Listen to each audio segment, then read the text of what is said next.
ایک وہ دور تھا جب کمزور طبقے کو یقین تھا کہ ریاست کو اس کی پرواہ ہے۔ ہم نے اپنے کمزور طبقے کی ذمہ داری لینی ہے، جس کو کہتے ہیں فلاحی ریاست۔ وہ مدینہ کی ریاست تھی، وہ راستہ جو کہ نبی صلی اللہ علیہ وسلم کا راستہ تھا، تو ہم نے اس راستے پہ لگنا ہے اور پھر اللہ برکتیں ڈالتا ہے ریاست میں۔ اگر وہ تھک گیا تو قیام کے لیے باعزت پناہگاہ ہوگی، اگر وہ بھوکا ہو تو طعام کے لیے لنگر خانے کا در کھلا ہوگا، بیمار پڑا تو جیب میں پڑا شناختی کارڈ علاج بن جائے گا، اگر وہ بے بس ہو تو کوئی ساتھ کھڑا ہوگا، ایک باپ کی طرح کھنا سایہ بن کر۔ اس کا کوئی خطاب کمزور طبقے، مزدوروں، سفید پوش طبقے کے ذکر کے بغیر نہ ہوتا۔ آج لیبر ڈے ہے، ہم اپنے مزدوروں کو آج اپریشیٹ کرنا چاہتے ہیں کہ یہ وہ لوگ ہیں جو محنت کرتے ہیں۔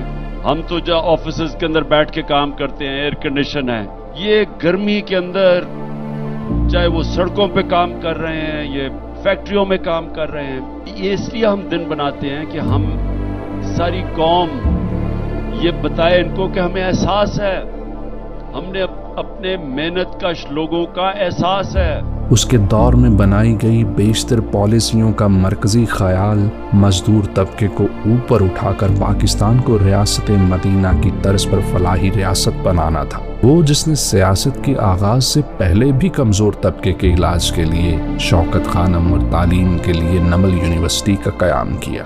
جب اقتدار حاصل ہوا تو اشرافیہ سے ٹیکس اکٹھا کر کے اسے غریب طبقے کی بہتری کے لیے خرچ کرنا اس کا نصب العین رہا۔ وہ وقت کہ جب ریاست نے اشرافیہ کی نہیں، کمزور طبقے کی ذمہ داری لی تھی، جب ریاست اپنی ناکامی کا بوجھ عوام کی جیب پر ڈال کر ملک نہیں چلا رہی تھی، بلکہ عوام کی جیب پر بوجھ ہلکا کرنے کی ہر ممکن کوشش کر رہی تھی۔ ریاست ساری ذمہ داری لیتی ہے اپنے کمزور طبقے کی۔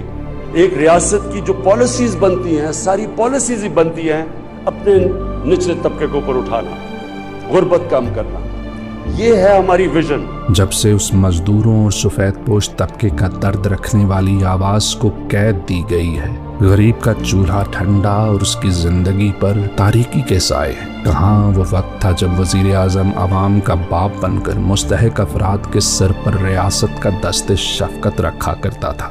ایک جو ملک کا پرائم منسٹر ہوتا ہے وہ ملک کے باپ کی طرح ہوتا ہے، قوم اس کے بچے ہوتے ہیں۔ اگر میرے بچے بھوکے ہیں، اگر میں بچوں کو صحیح علاج نہیں کروا سکتا تو کیا میں ایک بادشاہ کی طرح رہوں گا اور بچے میرے بھوکے رہیں گے؟